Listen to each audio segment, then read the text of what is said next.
Bismillahirrahmanirrahim. Assalamualaikum warahmatullahi wabarakatuh.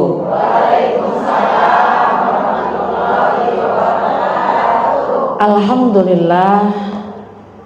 Alhamdulillahilladzi ja'alal ilma bitta'allum wa arsala li ta'liminal anbiya.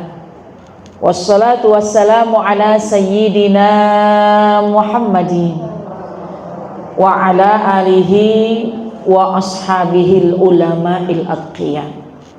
Subhanaka la ilma lana illa ma'allamtana innaka antal alimul hakim. Rabbi shrah li sadri wa yassir li amri wahlul 'uqdatam min lisani yafqahu qawli. Shadaqallahul adzim.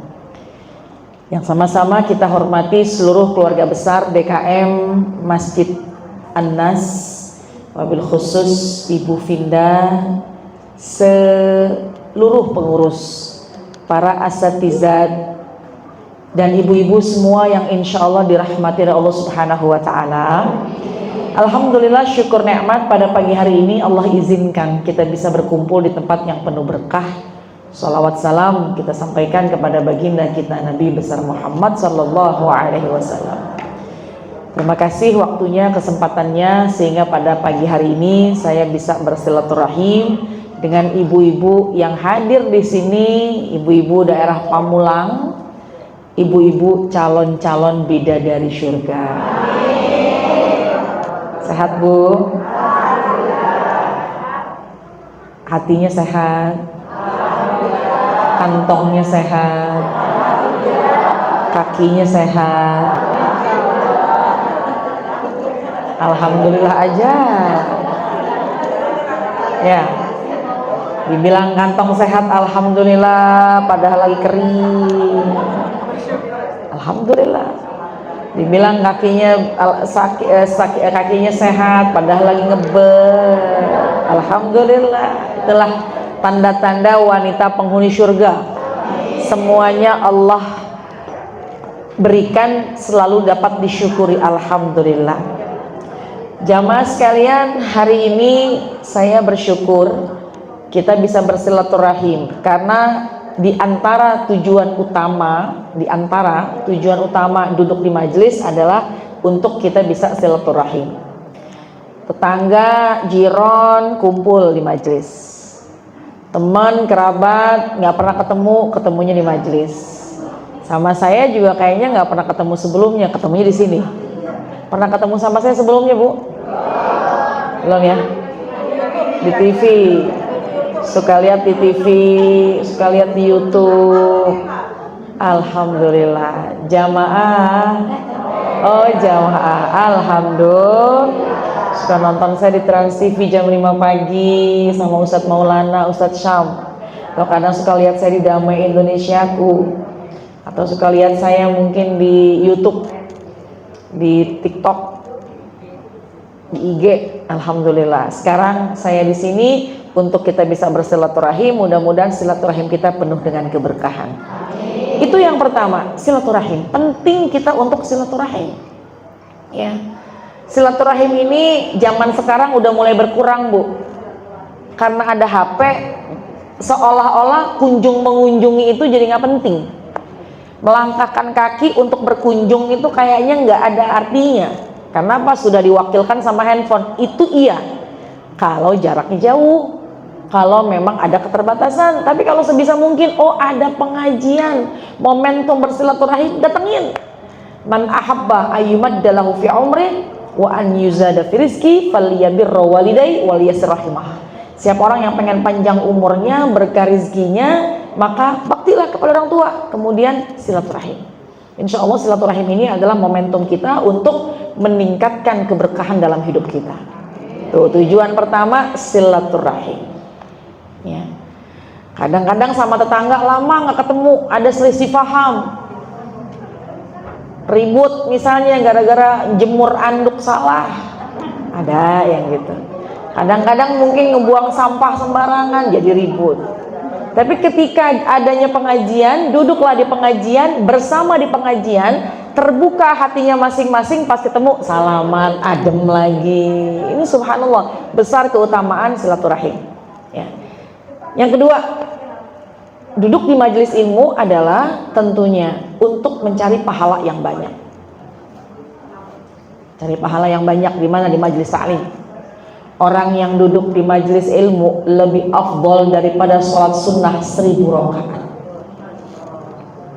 Orang yang duduk di majelis ilmu lebih afdol daripada sholat sunnah 1000 rakaat. Ibu, sholat sunnah 1000 rakaat kira-kira pernah belum kita? Tarawih aja kemarin kita cari yang pendek, yang cepat.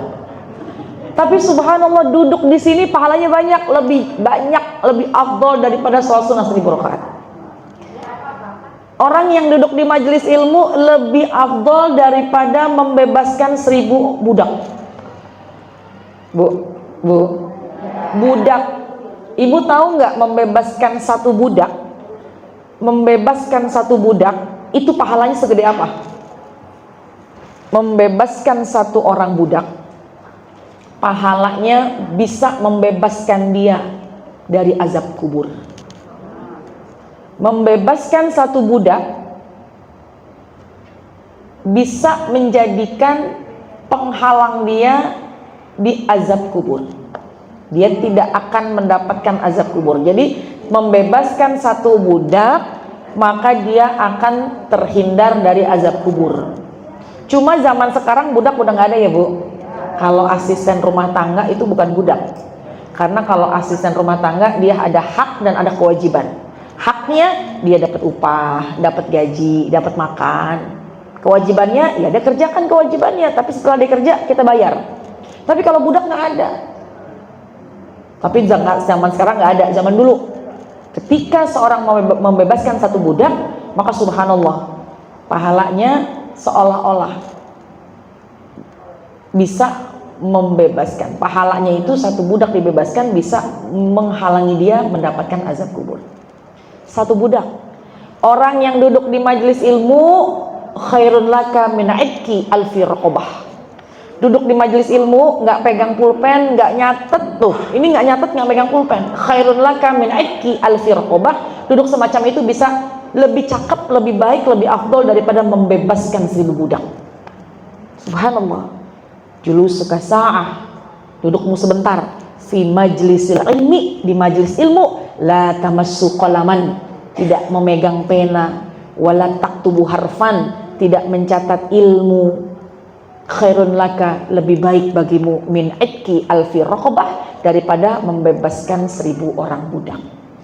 Duduk bentar di majelis, nggak pegang pulpen, nggak nyatet, duduk aja. Lebih afdol, lebih besar pahalanya daripada membebaskan 1000 budak. Subhanallah. Itu hadisnya terkait dengan duduk dan nggak pegang pulpen, nggak nyatet, duduk aja. Yang kelihatan memang yang pegang pulpen cuma berapa orang. Banyak kan yang nggak pegang pulpen, udah direkam. Zaman sekarang enak Bu ngerekam, ntar ngeliat lagi gitu ya. Tapi duduk nggak pegang pulpen, duduk dengerin aja, itu tetap besar pahalanya. Udah paling enak Bu duduk di pengajian. Duduk mana tempatnya begini nyaman, AC-nya empuk, bisa nyender, selonjor, nggak apa-apa. Yang penting sampai besar pahalanya. Ya, wah begitu banyak kalau kita membeberkan fadilah dari keutamaan majelis ilmu luar biasa.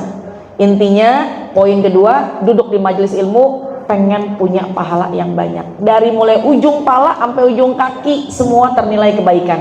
Mata memandang Al-Quran, mata memandang guru, telinga mendengar nasihat, lisan berzikir, tangan menulis, badan bergerak, kaki melangkah, satu langkah kanan menghapus dosa, kiri ngangkat derajat, terus begitu. Belum lagi pergi pulang, man kharaja fi talabil ilmi fahuwa fi sabilillah hatta yarji'a. Kata Nabi, siapa orang yang keluar dari rumahnya untuk menuntut ilmu, maka perjalanannya itu dinilai sebagai perjalanan fi sabilillah, perjalanan di jalan Allah sampai dia kembali. Ibu pergi, ibu pulang, itu perjalanan yang Allah ridho. Kalau ibu meninggal dunia dalam perjalanan, insya Allah meninggalnya husnul khatimah. Pengen nggak meninggal dunia perjalanan ke majelis? Pengen nggak meninggal dunia ntar pas pulang meninggal dunia? Jangan sekarang. Yang penting kapanpun, yang penting Allah wafatkan kita husnul khatimah, bukan husnul, bukan pakai h, pakai husnul, hasanah, baik ya, husnul bukan husnul. Jadi kalau ibu nulis husnul pakai k, h salah ya, karena husnul itu artinya sebaliknya. Apa? Kalau husnul khatimah akhir yang baik, kalau husnul khatimah akhir yang celaka. Jadi kalau kita nulis husnul pakai h, husnul khatimah dari hasanah ya. Kadang-kadang gitu, masing-masing huruf ada haknya. Hak di sini, ha di sini, dal di sini, dal di sini, ro, zai, semua sin, shin, som, dot, semua tuh ada haknya. Jadi nggak sama ya, beda nyebut, beda nulis, beda arti. Yang kedua, insya Allah Allah wafatkan kita husnul khatimah karena kita banyak pahala, sering duduk di majelis ilmu. Yang ketiga, duduk di majelis ilmu, keutamaannya apa? Kita jadi punya ilmu, kita jadi paham ilmu. Beda orang yang ngaji sama orang yang nggak ngaji, beda bu. Al-Quran Allah sudah firmankan, kul hal yastawil ladina ya'lamuna wal ladina la ya'lamun. Emang sama orang yang ngaji sama orang yang nggak ngaji? Sama nggak? Beda. Orang yang ngaji sama orang yang nggak ngaji itu beda. Orang yang punya ilmu sama orang yang nggak punya ilmu itu beda. Orang yang sering duduk di taklim sama orang yang nggak duduk di taklim itu beda. Makanya alhamdulillah kalau kita duduk di taklim, insya Allah kita jadi orang yang berbeda. Kenapa? Karena kita dipenuhi dengan ilmu-ilmu agama. Kualitas kita berbeda.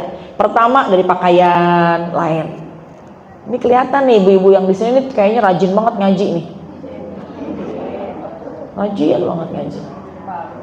Ntar siang ngaji lagi, sore ngaji lagi, malam tidur. Besok taklim di mana? Datang lagi. Subhanallah, enak bu kalau ngaji, tas yang kita beli kepake.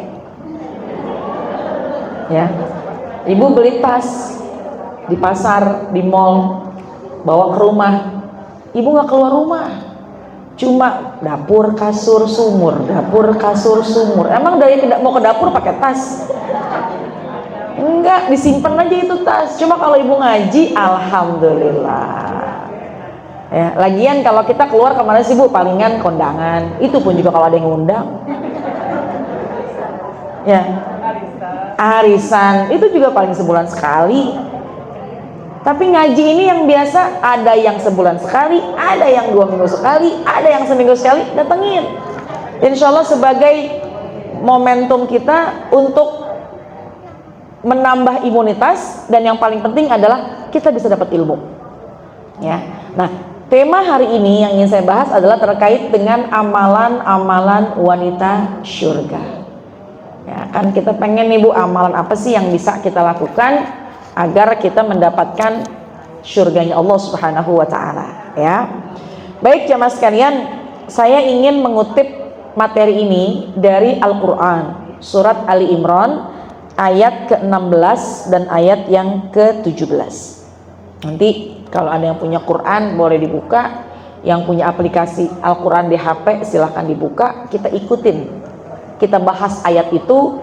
Ternyata ayat itu termasuk di antaranya amalan-amalan penghuni surga. Jamaah sekalian, ada yang dijanjikan oleh Allah Subhanahu wa Ta'ala. Kul a'unabbi'ukum, itu ada di dalam ayat yang ke-15 Ali Imran. Allah firmankan dalam Al-Quran, a'udzubillahi minasyaitonirrajim, kul a'unabbi'ukum bi khairin min dzalikum. Saya simpulkan aja karena waktunya terbatas. Dalam Al-Quran ayat pertama surat Ali Imran, mohon maaf, ayat ke-15 surat Ali Imran, kul a'unabbi'ukum bi khairin min dzalikum. Kata Allah gini, mau nggak aku kasih sesuatu yang lebih baik daripada itu. Kata Allah. Ini menyampaikan kepada kita, hei hambaku, mau nggak aku kasih sesuatu yang lebih baik daripada itu? Itunya apaan sih? Itunya ada di ayat yang ke-14, tapi saya nggak mau banyak bedah di situ. Di mana di situ zuyyina linnasi hubbus syahwat minan nisa wal banin wal qanatiril muqantarah minaz zahabi wal fiddah. Itu di antaranya. Di ayat yang ke-14 Allah jelaskan terkait dengan ayat-ayat perhiasan dunia. Allah jadikan perempuan indah di hadapan para lelaki. Orang laki-laki kalau ngeliat kita udah cakep aja bu, cantik gitu ya. Dapat istri yang cantik, dapat suami yang ganteng.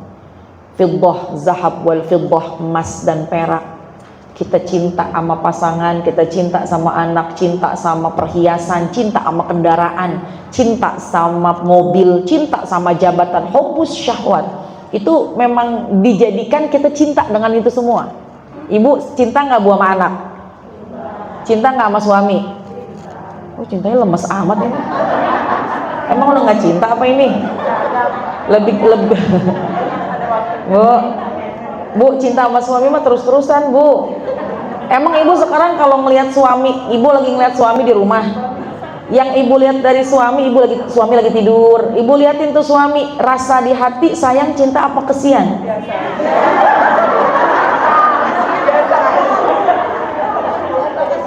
Cintanya ada, sayang juga ada, tambah lagi sekarang kesian, ngenes gitu ngelihatnya. Nah itu cinta di atas cinta tuh bu. Kalau ibu ngenes kesian sama suami itu cinta di atas cinta, nggak pengen melukai. Padahal ya Allah jauh berbeda fisik dari dulu sama sekarang. Dulu giginya utuh ganteng, sekarang giginya ya habis ya. Dulu ganteng gagah, badannya keker, sekarang mohon maaf kalau pakai sarung kayaknya mah perutnya mah gede misalnya gitu. Tapi apa kita mau tinggal? Enggak, itu namanya cinta di atas cinta. Cinta nggak bu sama suami? Lah masih ragu banget ini. Udah dipancing-pancing masih nggak kesebut juga itu ya. Ya Allah, cinta kita sama suami ibu ya. Cinta sama suami, cinta sama anak, cinta sama perhiasan. Arti cinta ini seneng dengan perhiasan. Ya, seneng nggak bu? Kalau ada orang ngasih ibu gelang, mau terima apa tolak? Terima, karena kita seneng. Ibu kalau punya uang seneng nggak? Dikasih mobil seneng nggak? Dikasih rumah seneng nggak?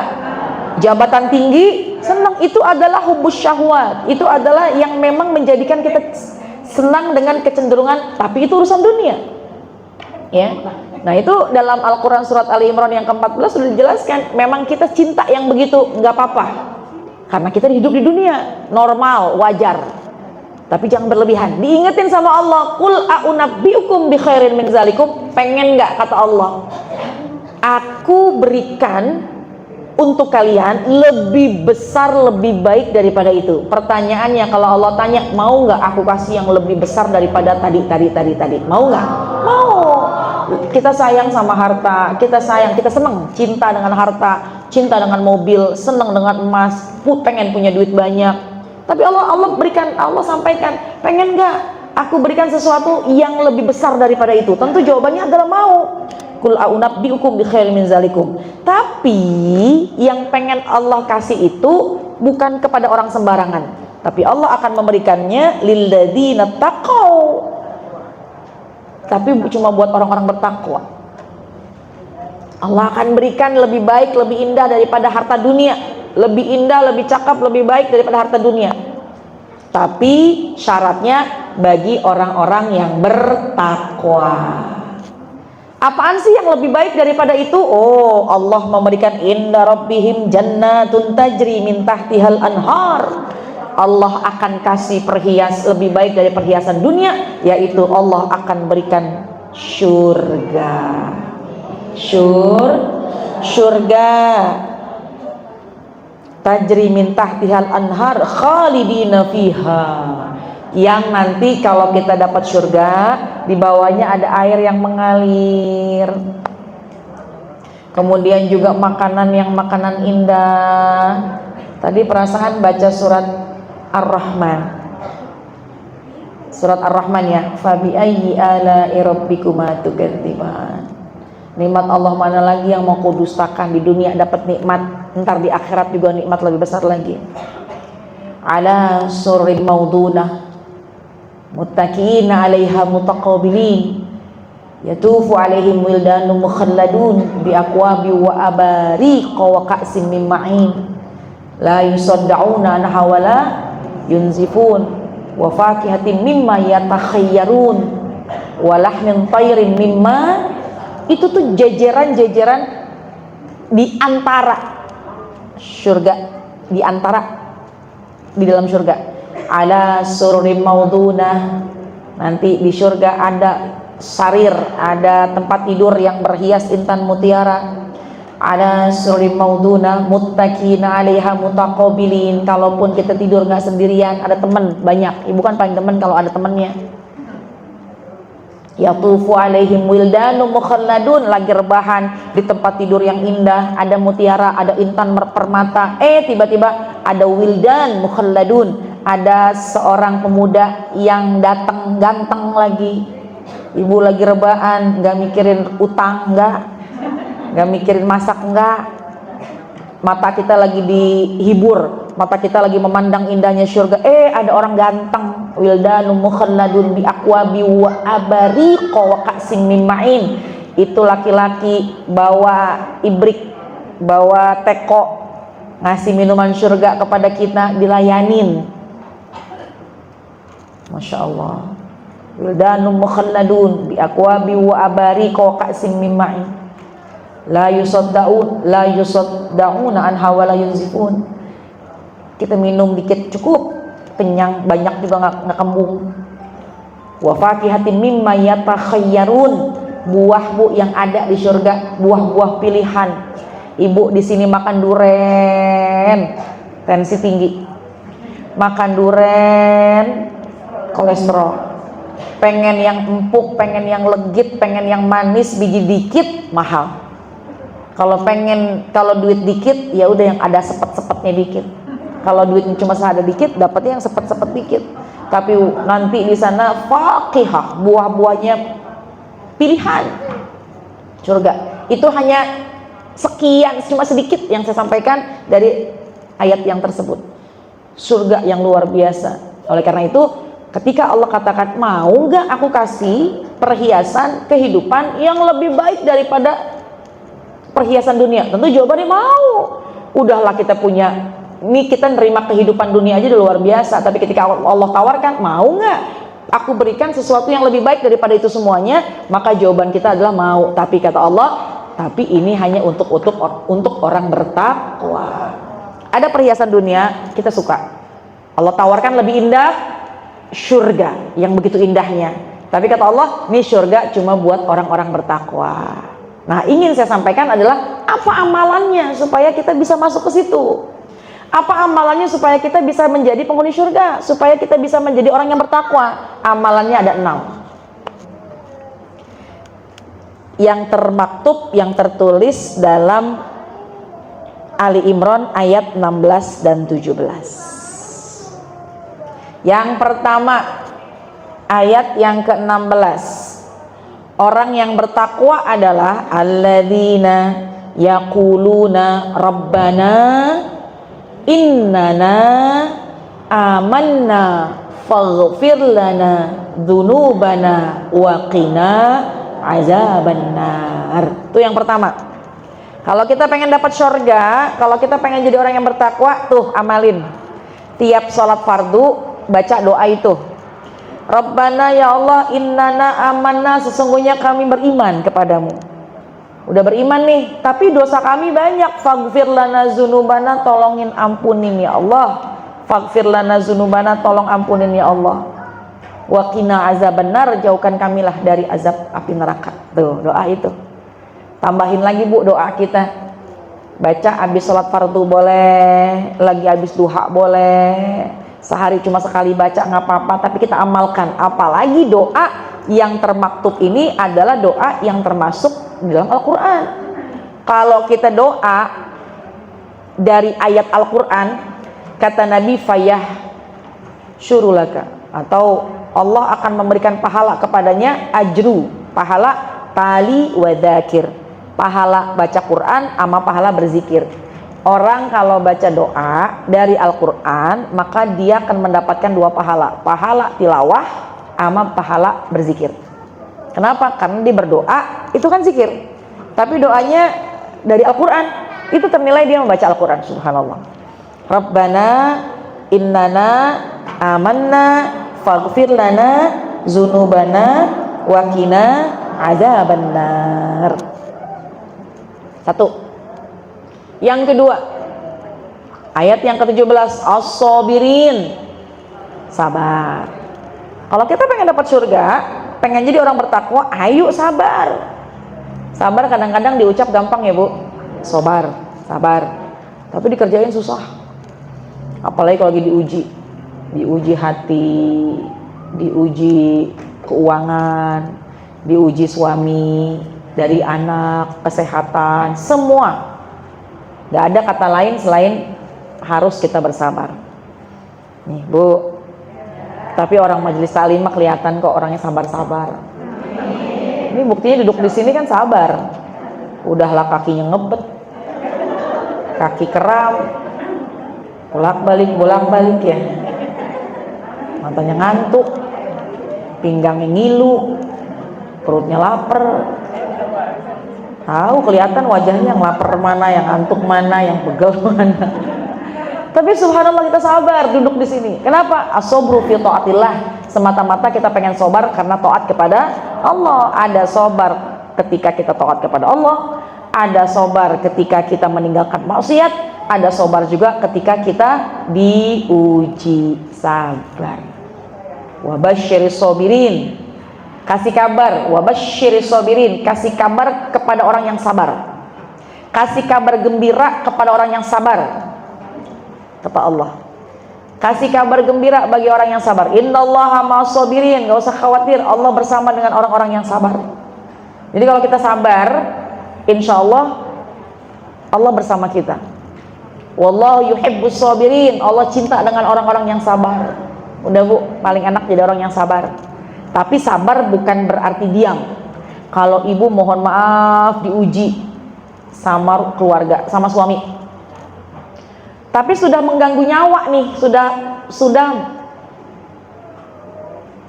akan berdampak kepada nyawa, maka bukan berarti saya sabar aja deh.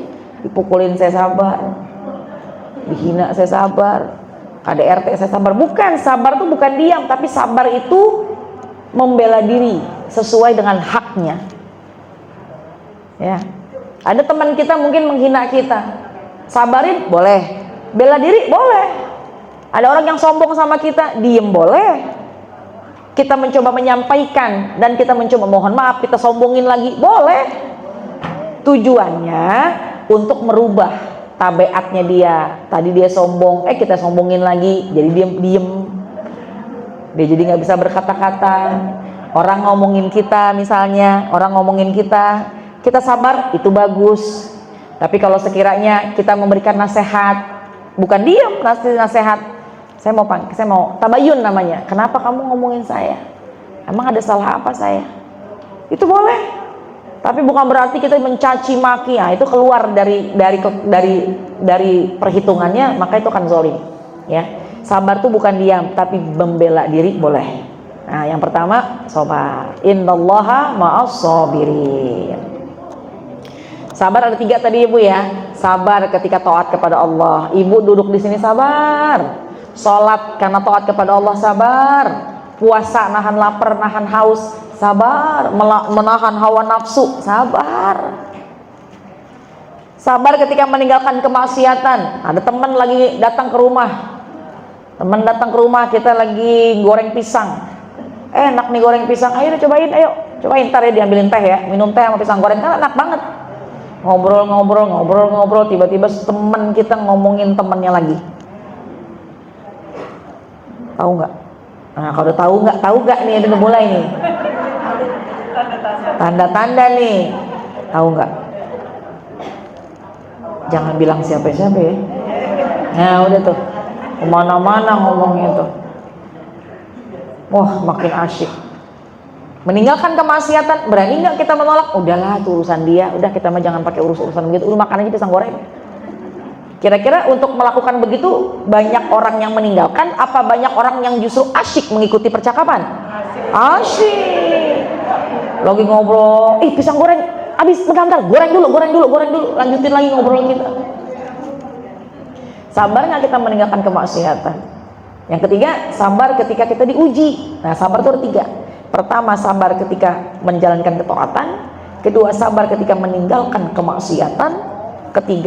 Kedua, sabar ketika meninggalkan kemaksiatan. Yang ketiga, sabar ketika diuji. Nah, mudah-mudahan kita punya sabar yang sempurna. Udahlah kita gampang taat kepada Allah, sudah juga kita gampang meninggalkan maksiat, dan juga sudahlah kita gampang bersabar kalau sedang diuji. Amin ya rabbal. Yang ketiga, apa setelah as-sabirin? As-sadiqin. Yang ketiga, jujur. Kalau kita pengen jadi orang penghuni surga, maka ayo jujur. Jujur, iyyakum bisidqi fa inna sidqa yahdi ilal birri fa innal birra yahdi ilal jannah, kata Nabi. Jadilah kau orang yang jujur. Fa inna sidqa yahdi ilal birri, kejujuran menuntun kepada kebaikan. Fa innal birra yahdi ilal jannah, kebaikan akan menuntun kepada surga. Artinya kalau orang jujur, maka dia akan menempuh jalan menuju surganya Allah Subhanahu wa ta'ala. Jujur. Dan juga kita selalu mengucapkan hal-hal yang benar. Katakan meskipun pahit. Katakan aja. Suami berangkat kerja, ketinggalan. Apanya yang ketinggalan? Tinggalan duit 200 lembar. 200.000. Pergi. Lah, ini ada duit 200.000 nih punya suami. Udah, kita simpen dulu. Pengennya mantar balikin. Malam lupa, besok lupa. Suami nggak nanya, lusa lupa lagi. Kebetulan kita ke pasar, bedak habis, lipstik patah. Kebawa tuh duit, belilah ceritanya. Beli bedak Wardah nomor 05, Viva yang warna coklat, lipstik Latulip, lipstik apa gitu ya. 2 hari setelah kita pakai itu duit, suami ingat. Bu, ingat nggak? Saya lihat nggak? Saya nyimpen duit di kantong karena ada orang bayar utang sama saya. Saya ingat banget 200.000 kok nggak ketemu ya sampai sekarang. Saya ingat banget di kantong, nggak kemana-mana itu. Orang dia ngasihnya pas saya mau pulang kerja. Saya naik motor sampai rumah. Saya yakin tuh ada di sini, tapi kok nggak ada, di mana ya? Jawabannya adalah jujur apa bohong? Yang pertama kita bilang, Pak maaf banget deh. Emang saya temuin tuh duit, cuma udah berubah jadi bedak, udah berubah jadi lipstik. Atau yang kedua, mana ya, nggak tahu ya. Kira-kira yang satu apa yang dua? Satu apa dua? Kalau satu beres, udah selesai. Kalau dua, kita bilang kita menutupi kita menutupi kebohongan, nanti akan menjadikan menutupinya dengan kebohongan lagi gitu, dan khawatirnya bahkan jadi bisa fitnah. Saya nggak nyimpen, apa jangan-jangan yang kerja? Nah, itu udah jadi fitnah. Naudzubillah. Kalau yang satu beres, maaf ya Pak, kemarin itu emang saya mau balikin lupa mulu, pas lagi ke pasar kebawa tuh duit. Jadi deh saya beliin bedak, maafin ya Pak ya, maafin banget ya, maafin. Udah, paling suami ya udah deh nggak apa-apa. Paling kata suami, besok-besok saya kalau taruh duit kudu hati-hati, ini begini nih. Beres, selesai. Katakanlah, walau kana murran, meskipun pahit, paling pahitnya sebentar, setelah itu manis. Jangan pernah kita menutupi sesuatu dengan sebuah kebohongan, karena pasti satu masa akan terbongkar juga. Malunya 2 kali, mendingan udah beresin dari hidup dunia ya. Nah, yang ketiga adalah kita jadi orang yang jujur, hati-hati. Kemudian selanjutnya yang keempat, al-qanitin. Apa al-qanitin?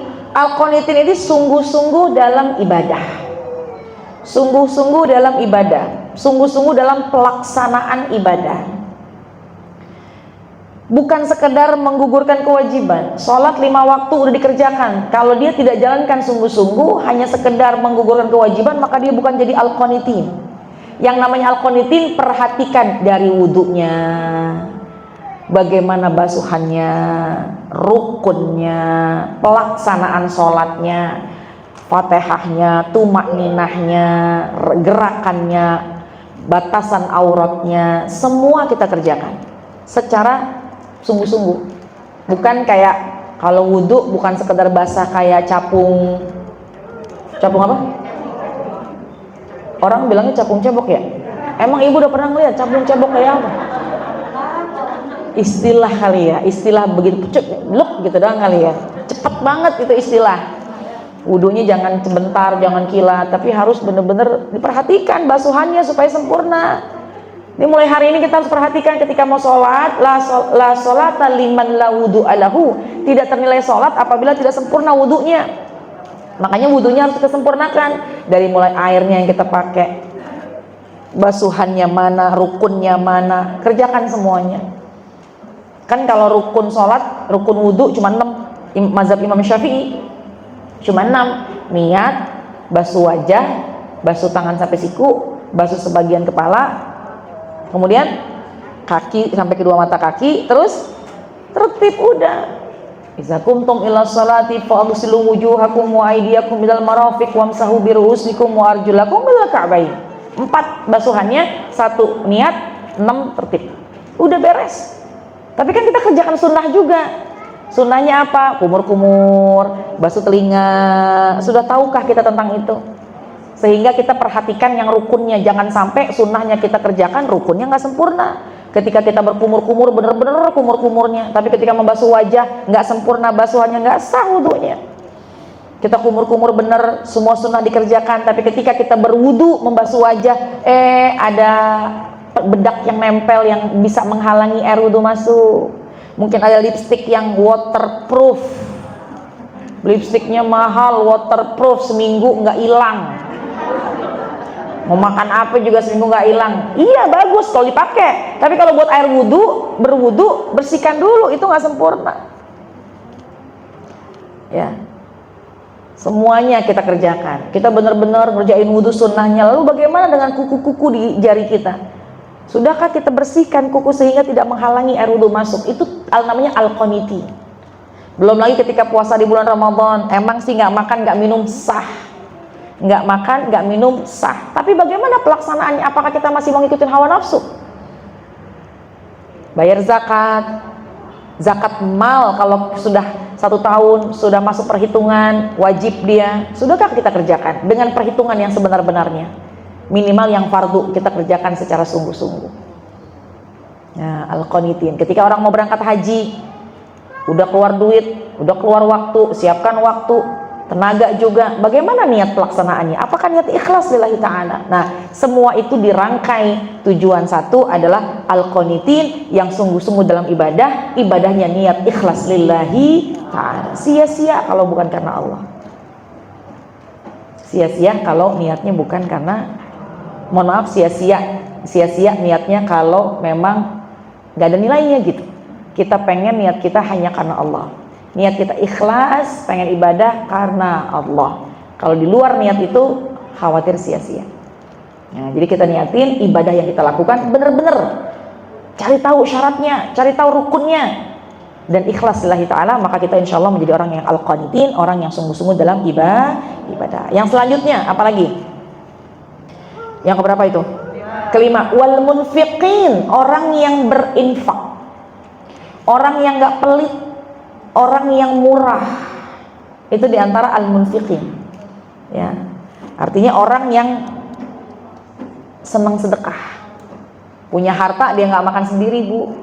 Karena harta sebenarnya yang punya kita itu harta yang memang tuh yang kita keluarin. Harta yang sebenarnya kita keluarkan. Yang promo lewat tadi tuh masukin. Itu harta yang sebenarnya punya kita. Karena ketika kita di alam kubur, harta yang kita keluarkan akan menemani kita. Kalau harta yang kita simpan di dunia, kita masuk ke dalam kubur, ikut apa enggak? Kita kasih wasiat. Kalau ibu meninggal dunia, tolong emas yang warna coklat jangan dilepas. Emas yang warna ini ada logam mulia, tolong selipin di kain kafan. Nggak bisa, nggak kepake juga, dan itu milik ahli waris, bukan punya kita lagi. Kalau kita udah meninggal dunia, milik ahli waris. Harta yang kita tinggal, meskipun bu, pakaian, kerudung, bros, apalagi cincin, bahkan gigi palsu aja nggak bisa masuk ke dalam kubur. Kalau ada gigi palsu yang gampang dilepas, lepas. Tapi kalau memang nggak dilepas, nggak apa-apa, khawatir menyakiti. Tapi kalau kita udah meninggal dunia, harta yang ada tuh di berangkas, harta yang memang ada ditinggal, itu nggak kita bawa pulang. Punya siapa? Punya ahli waris. Dibagi dalam hukum syariat waris, faraid, lizzakari mithlu hazil unsayain. Laki-laki anak 2 bagian, perempuan 1 bagian, dengan aturan-aturan syariat. Bukan punya kita lagi. Bahkan la wasiat li waris, kita aja berwasiat kepada ahli waris nggak bisa. Saya berwasiat anak-anak saya semua, yang laki yang perempuan sama, misalnya. Kita ngomongnya ketika kita masih hidup.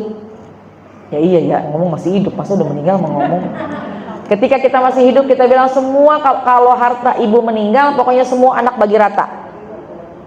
Semua anak bagi rata. Anak itu adalah ahli waris. Lah, ketika kita ngomong begitu, itu memang ucapan kita ketika kita masih hidup. Itu duit ketika masih hidup emang milik kita, tapi ketika sudah meninggal dunia, udah putus. Itu hartanya punya ahli waris. Siapa yang mengatur? Allah. Nggak dapat tuh, nggak bisa, nggak berlaku tuh ucapan orang tua, semua bagi rata, nggak berlaku. Kenapa? Karena ketika harta yang sudah ditinggalkan, ini miliknya ahli waris. Siapa yang mengatur? Allah dalam Al-Quran.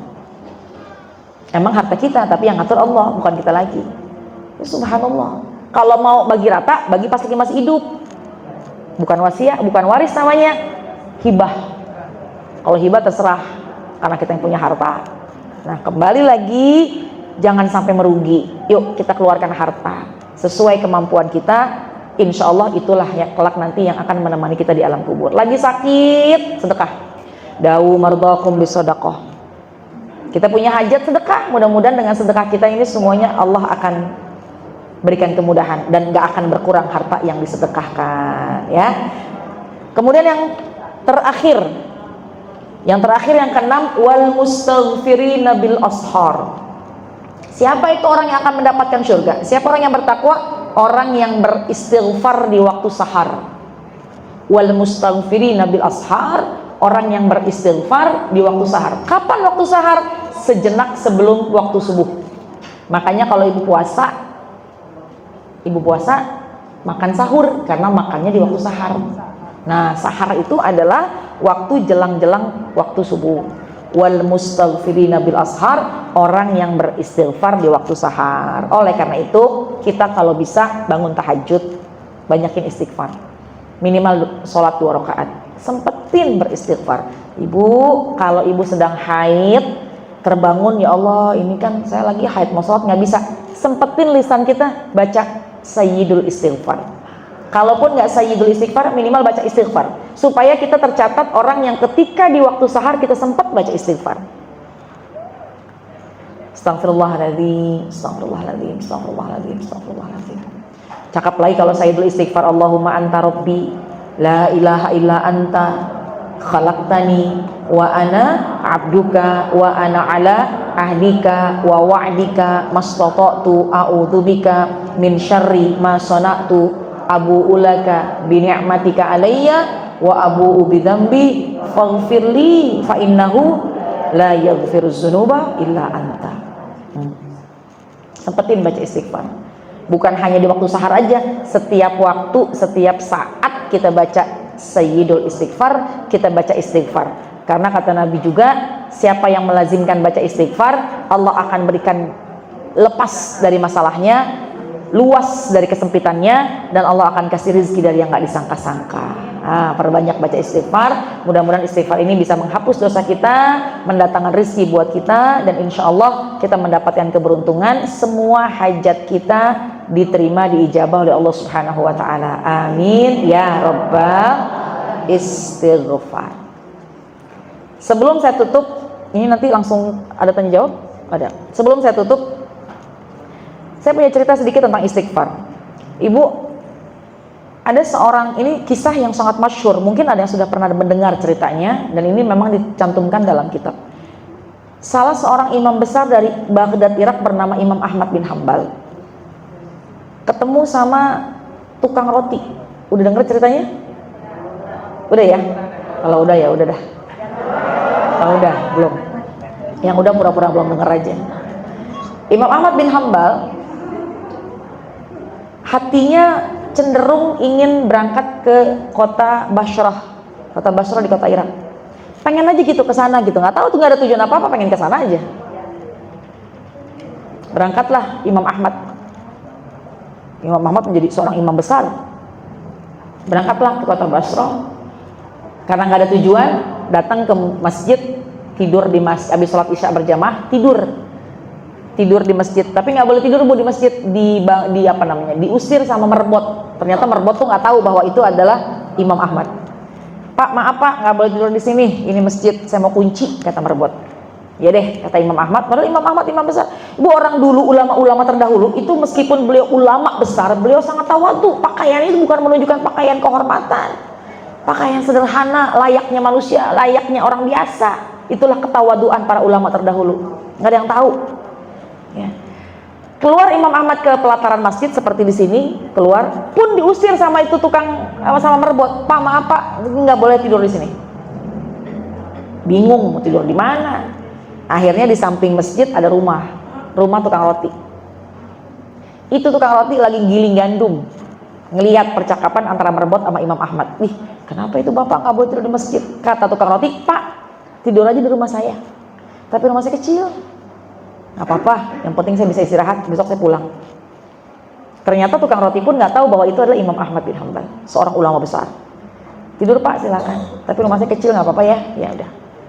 Tidur di pojokan, rumahnya juga karena sepetak begitu, jadi tidur di sono. Yang dilakukan oleh tukang roti di sini bisa dilihat oleh Imam Ahmad. Apa yang dilakukan oleh tukang roti? Ngegiling gandum sambil lisannya baca istighfar. Astagfirullahaladzim, astagfirullahaladzim, astagfirullahaladzim, astagfirullahaladzim, astagfirullahaladzim, astagfirullahaladzim, astagfirullahaladzim. Imam Ahmad ngeliatin dari kejauhan, disamperin. Pak, kata Imam Ahmad, dari tadi saya liatin bapak menggiling gandum, bikin roti sambil baca istighfar. Iya. Amalannya dikerjakan dari kapan Pak? Kata Imam Ahmad. Oh, saya kerjakan ini dari mulai saya dagang roti udah 30, saya bikin roti, jadi tukang roti udah 30 tahun. Sepanjang itulah saya kerjakan tuh zikiran saya. Kata Imam Ahmad, apa yang kau dapat dari zikir istighfarmu? Kata orang tukang roti tadi, semua yang saya inginkan dikasih sama Allah. Semua yang saya harapkan, semua yang saya minta dikasih sama Allah dengan fadilah istighfar yang saya baca. Saya baca istighfar, apa doa saya, apa keinginan saya dikabul sama Allah. Cuma ada satu keinginan saya yang belum dikasih sama Allah. Apa itu? Kata Imam Ahmad. Saya tuh pengen banget ketemu sama ulama besar bernama Imam Ahmad bin Hambal. Udah lama saya pengen ketemu. Saya sudah mendapatkan ilmunya, saya sudah amalkan ilmu-ilmunya, tapi saya belum ketemu yang mana tuh orangnya. Pengen banget saya ketemu sama ulama besar dari Irak, Baghdad, bernama Imam Ahmad bin Hambal. Langsung dipeluk, bertakbir Imam Ahmad, Allahu Akbar, Allahu Akbar. Inilah sebabnya aku gak boleh tidur di masjid. Ini sebabnya aku gak boleh tidur di pelataran. Ini sebabnya hatiku condong pengen berangkat ke Basrah.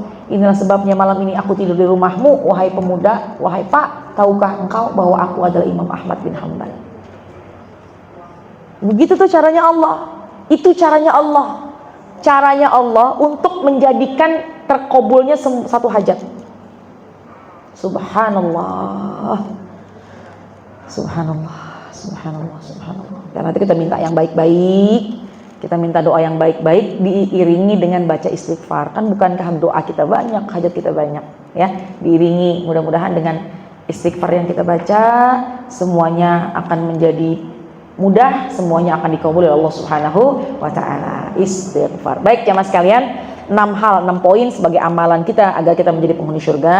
Yang pertama berdoa dengan doa yang ada dalam Al-Quran, diantaranya Rabbana innana amanna faghfir lana dzunubana wa qina azabannar. Yang kedua, kita jadi orang yang sabar, jadi orang yang jujur, jadi orang yang sungguh-sungguh dalam ibadah, dan kita senang berbagi, berinfak, dan juga kita sering mengucap istighfar di setiap saat, khususnya di jelang-jelang waktu subuh. Insya Allah kita menjadi orang yang bertakwa, kelak kita mendapatkan harta yang lebih baik daripada harta dunia, yaitu surga yang kekal abadi kita selamanya di sana nanti. Amin ya rabbal alamin. Baik jamaah sekalian, tepat jam 10.30.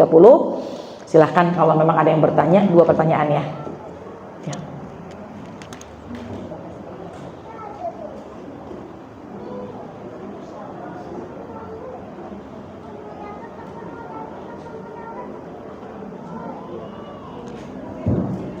Alhamdulillah. Terima kasih Ibu Ustazah Pura Penanda kita telah menerima ilmunya hari ini. Ibu, kami beri kesempatan kepada Ibu yang bertanya 2 orang saja. Silakan yang mau silakan tangan. Ya silakan. Oke. 1, 2 dari sini.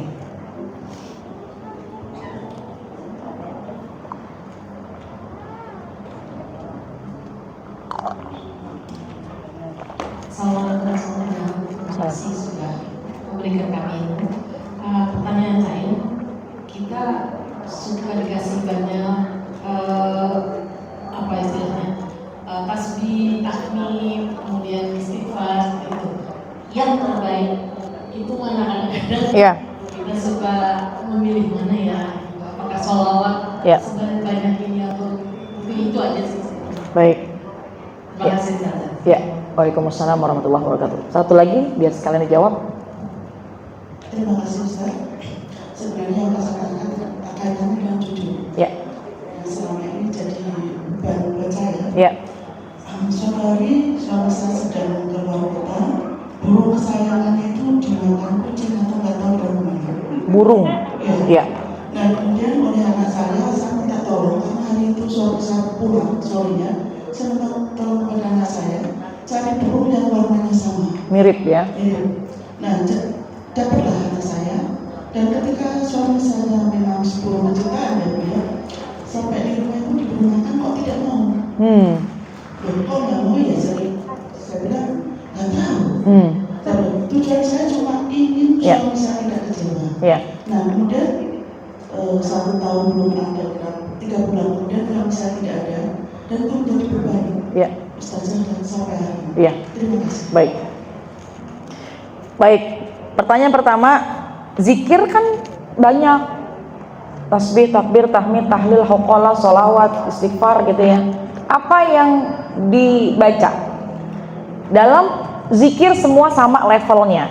Tasbih bagus, takbir bagus, tahmid bagus, tahlil bagus, subhanallah bagus, alhamdulillah bagus, Allahu akbar bagus, la ilaha illallah bagus, istighfar bagus, la haula wala quwata illa billah bagus. Semua bagus. Ya. Cuma mengutip dari hadis baginda Rasul bahwa afdhalu zikri la ilaha illallah. Zikir yang paling bagus adalah kalimat tauhid, la ilaha illallah. Itu sebaik-baik zikir. Afdhalu zikri la ilaha illallah. Jadi kalau kita pengen melihat levelnya, semuanya sama, zikir bagus. Jangan ada yang kita pilah-pilah, ini makanya nggak ada artinya nih. Semua bagus. Cuma mengambil hadis Nabi, afdhalu zikri la ilaha illallah. Zikir yang paling afdal adalah la ilaha illallah. Cuma gimana caranya Ustazah kalau mau berzikir gitu? Ada zikir yang bisa kita baca sesuai dengan keadaan.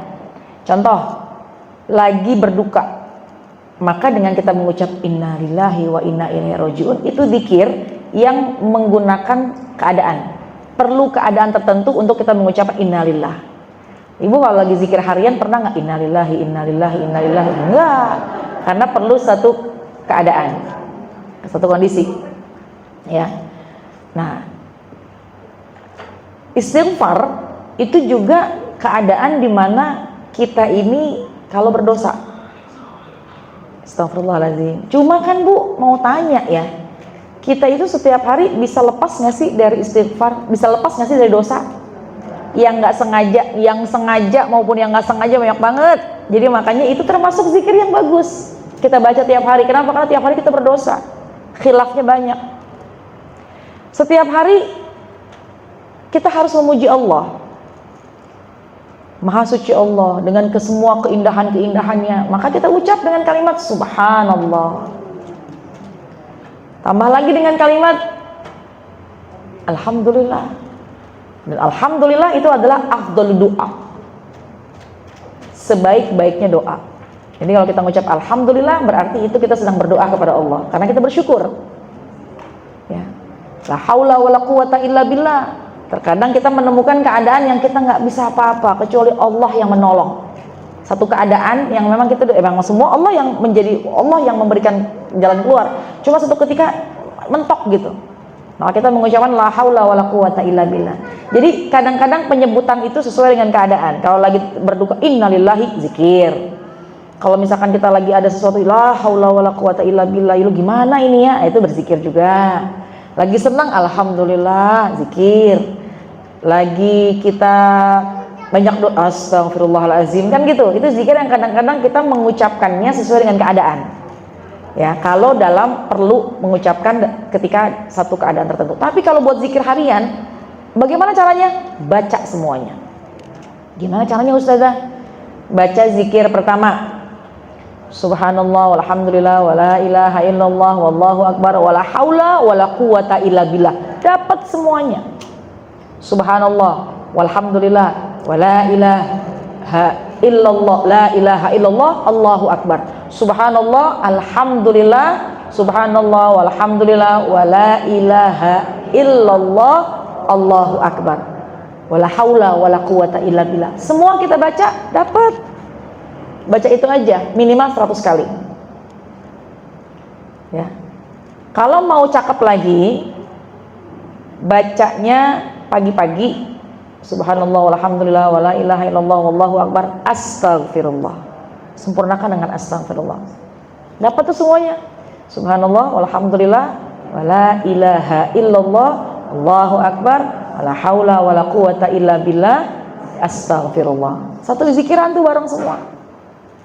6 ucapan. Minimal 100 kita baca. Kemudian waktu kan 24 jam. Maka bagaimana lisan kita? Bagaimana selanjutnya? Lisan kita memperbanyak mengucap sholawat. Jadi semua dapat tuh hari. Berapa sholawat yang dibaca sehari? Minimal 1000 kalau bisa. Kalau nggak bisa 100. Ada 170. Kalau nggak bisa 70, 30. 30 nggak bisa 10. 10 nggak bisa 7. 7 nggak bisa 3. 3 nggak bisa 1. Masa 1 nggak juga gitu. Minimal 1 hari baca sholawat di luar sholat. Kalau di luar sholat mah udah biasa, itu sudah menjadi rukun. Allahumma sholli ala sayyidina Muhammad, Allahumma sholli ala sayyidina Muhammad. Nah, itu diantara tanda-tanda kita, cara kita untuk memberikan aktivitas lisan. Kalau lisan berzikir, maka lisan tidak akan melakukan sesuatu yang sia-sia. Nggak gibah, nggak namimah, nggak melukai orang. Kenapa? Karena kita berzikir. Jadi baca aja subhanallah walhamdulillah wala ilaha illallah wallahu akbar la haula wala quwata illa billah astagfirullah. Boleh juga baca tasbih, takbir, tahmid, tahlil, hauqalah tadi 100 kali, baca istighfar juga tersendiri 100 kali, baca sholawat 1000 kali. Silakan bebas, yang penting usahakan semua dibaca, gitu ya. Wallahu a'lam bishawab. Yang terakhir terkait dengan dusta. Innamal a'malu binniyat. Sesungguhnya amalan tergantung niatnya. Ada orang yang berbohong karena ingin mendamaikan 2 orang yang bersengketa. Tetangga curhat ke sini, tetangga ini curhat ke sini. Mereka lagi ribut. Ya Allah, gimana ini? Bukan tetangga lah, saudara curhat ke sini, saudaranya curhat ke sini. Mereka lagi ribut berdua. Lalu bagaimana kita? Maka kita dianjurkan untuk mengislahkan keduanya. Bagaimana caranya? Di antara cara islah adalah kita boleh berbicara dengan dusta. Tujuan untuk mendamaikan, supaya damai. Udahlah, kamu tuh ya sebenarnya, dia tuh sebenarnya tuh pengen ketemu sama kamu. Dia udah ngakuin kok kesalahannya, padahal enggak. Kita ngomong yang ke sini, dia sebenarnya sayang sama kamu, dia pernah ngomong sama saya, sayang begini, padahal enggak. Akhirnya dari keadaan itu luluh hatinya, kemudian ingin berdamai, besar pahalanya untuk mengislahkan kedua belah pihak. Nah, tadi tujuannya adalah innamal a'malu binniyat, tujuannya adalah untuk memberikan kedamaian. Ya, artinya apa? Untuk menyampaikan bahwa hal tersebut ditutupi agar tidak mengecewakan. Ya, insya Allah, Allah yang punya hak prerogatif, Allah yang mengatur segala-galanya. Kalau niat kita baik, insya Allah, Allah pun akan memberikan hasil yang baik kepada kita. Kan beda Bu, sama kalau kita ngambil duit. Kalau kita ngambil duit, itu bukan hak kita. Kita berbohong, udahlah kita dusta, juga kita berdosa. Tapi kalau sekiranya itu kita nggak mengambil hak siapapun, ya kita nggak mengambil hak siapapun, cuma itu untuk menunjukkan bahwa untuk mencoba memberikan sebuah ketenangan, meskipun sebaiknya kalau sekiranya dalam masa beberapa bulan beliau masih ada, disampaikan itu lebih cakep, lebih baik. Tapi kalau sudah meninggal dunia, diserahkan kepada Allah. Insya Allah niat baik ibu semua tetap akan ada kebaikannya dan tidak dinilai sebuah kemaksiatan, insya Allah.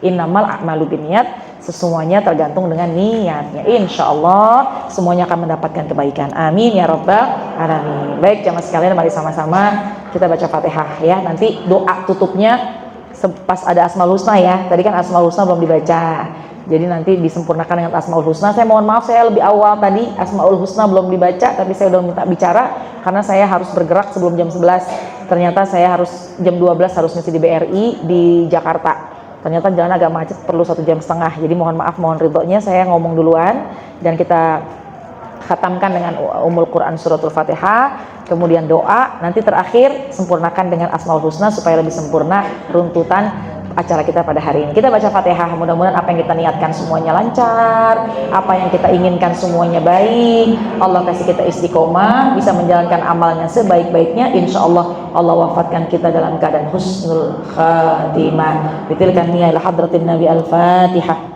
A'udzubillahi minasyaitonirrajim. Bismillahirrahmanirrahim. Alhamdulillahirabbil alamin, arrahmanirrahim, maliki yaumiddin. Iyyaka na'budu wa iyyaka nasta'in. Ihdinas siratal mustaqim, siratal ladzina an'amta 'alaihim ghairil maghdubi 'alaihim waladdallin.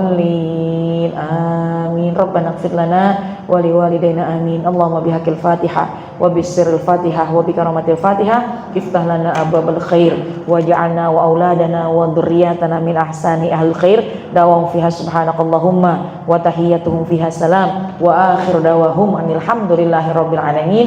Amin amin ya rabbal alamin. Mudah-mudahan semua doa kita dijabah oleh Allah Subhanahu wa taala. Terima kasih atas perhatian dan kesempatannya.